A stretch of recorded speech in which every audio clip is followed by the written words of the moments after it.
تو گھر والے اور دوست پتہ ہے کیا کہتے ہیں؟ میت نے پیچھے کیا چھوڑا ہے؟ مگر انسان کے مرنے کے بعد فرشتے کہتے ہیں میت نے آگے کیا بھیجا ہے؟ کبھی سوچا آپ نے آگے کیا بھیجا ہے؟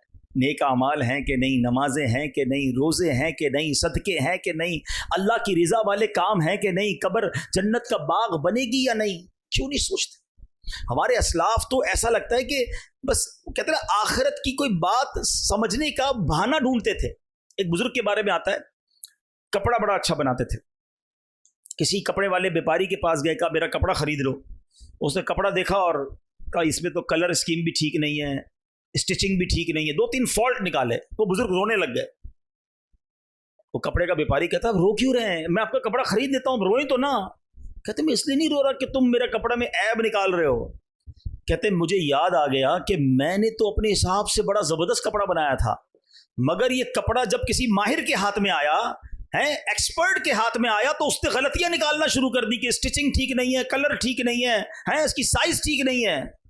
میں نے تو ساری زندگی اپنے حساب سے نمازیں پڑھی ہیں، صحیح پڑھی ہیں، اپنے حساب سے روزے رکھے ہیں، صدقے کیے ہیں، مگر جب یہ میری نیکیاں اللہ کی بارگاہ میں جائیں گی اور قیامت کے دن کہہ دیا گیا کہ تیرے سجدے قبول نہیں، اس میں اخلاص نہیں ہے، تیرا صدقہ قبول نہیں، اس میں اللہ کی رضا نہیں ہے، تو نے جناب جو روزے رکھے وہ ٹھیک نہیں ہے، تو میں کدھر جاؤں گا؟ اب بتاؤ کدھر کپڑے کی ڈیل، کدھر آخرت کی یاد؟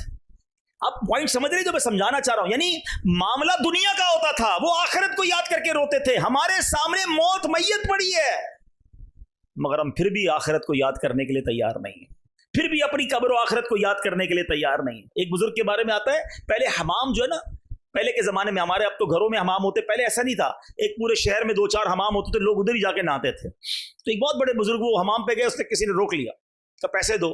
کہا پیسے تو نہیں ہیں. کہا بغیر پیسوں کے حمام میں نہیں جا سکتے. رونے لگ گئے. آخرت کی یاد آ گئی. کہا آپ روئے نا، میں جانے دیتا ہوں، فری میں جانے دیتا ہوں. کہا نہیں اس لیے نہیں رو رہا.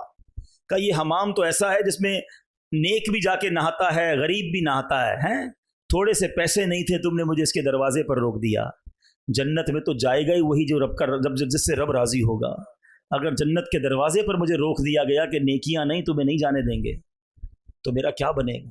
آپ سوچو یار، ہمارے بزرگان دین کیسے عبرت حاصل کرتے تھے کہ آخرت کی یاد ان کے دلوں میں ایسے ہوتی تھی کہ واقعہ دنیا کا کوئی ہوتا تھا، فکر آخرت کی ستاتی تھی. ہمارے پیر و مرشد امیر اہل سنت کو اللہ نے بڑا فکر آخرت والا دل دیا ہے. ایئرپورٹ پہ ہم جاتے ہیں، سب جاتے ہیں، کئی لوگ گئے ہوں گے ہم میں سے ایئرپورٹ پر، جیب میں کچھ بھی سامان ہو، بیل بج جاتی ہے، واپس آؤ، پھر نکالو، پھر جاؤ، پھر بھول گئے، پھر بیل بج جائے گی. جس کا سامان تھوڑا وہ فوراً نکل جاتا ہے، جس کا سامان زیادہ اس کو سائڈ پہ روک لیتے ہیں. ایسا ہی ہے نا، یہ نارمل سی بات ہے. مگر دیکھیے قبلہ شیخ ترکت امیر علیہ السلام فرماتے ہیں مجھے ایئرپورٹ پر آخرت کی یاد آتی ہے. قیامت کے دن جس کے پاس تھوڑے سے معاملات ہوں گے، وہ پل صراط سے آسانی سے گزر جائے گا.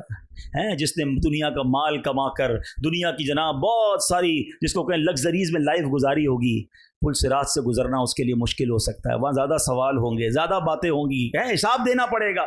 ادھر بھی جس کے پاس لگیج نہیں، جیب خالی، آپ جائیے، آپ کلیئر ہیں. جتنی چیزیں زیادہ اتنی چیکنگ زیادہ. سمجھنے والا دل چاہیے، احساس والا دل چاہیے کہ میں نے زندگی ایسے گزارنی ہے کہ پل صراط سے گزرتا. ہمارے بزرگان دین کیسے لیتے تھے عبرت، کیسے لیتے تھے؟ آج کل سردی پڑ رہی ہے نا، آپ کو پتہ ہے سردی کا بھی جہنم میں عذاب ہے. گرمی کا عذاب تو آپ نے سنا ہوگا، سردی کا بھی عذاب ہے. اور ایک ایسی وادی ہے جہاں اتنی ٹھنڈ ہوگی کہ جب مجرمین کو وہاں ڈالا جائے گا تو سردی کی وجہ سے ان کے جسم کے ٹکڑے ٹکڑے ہو جائیں گے. اور گرمی، جہنم کی گرمی الامان والفیس. حضرت داؤد اعلیٰ نبینا علیہ الصلوۃ والسلام اللہ کے نبی ہیں نا، خوف خدا کیسا تھا. ایک روز آپ ایک تندور کے پاس سے گزرے، تنور جس کو کہتے ہیں، ہم بھی جاتے ہیں روٹی لینے. اب ذرا دیکھو، دل ذہن دیکھو، یا اولی الابصار، عبرت والوں کے لیے قرآن میں بڑے میسج ہیں. تنور کے پاس گئے، اس میں آگ جل رہی تھی. آپ نے جب تنور کی آگ دیکھی تو آپ گھبرا گئے، آپ کو جہنم کی آگ یاد آ گئی. آپ کہتے ہیں کہ یا اللہ، اچھا اب جب یہ دیکھا نا، آپ بے چینی سے زمین پر گر گئے. اتنا تڑپے کہ ڈر تھا کہ آپ کے جوڑ علیحدہ نہ ہو جائیں تنور کو دیکھ کر، روٹی والے کے پاس. اور پھر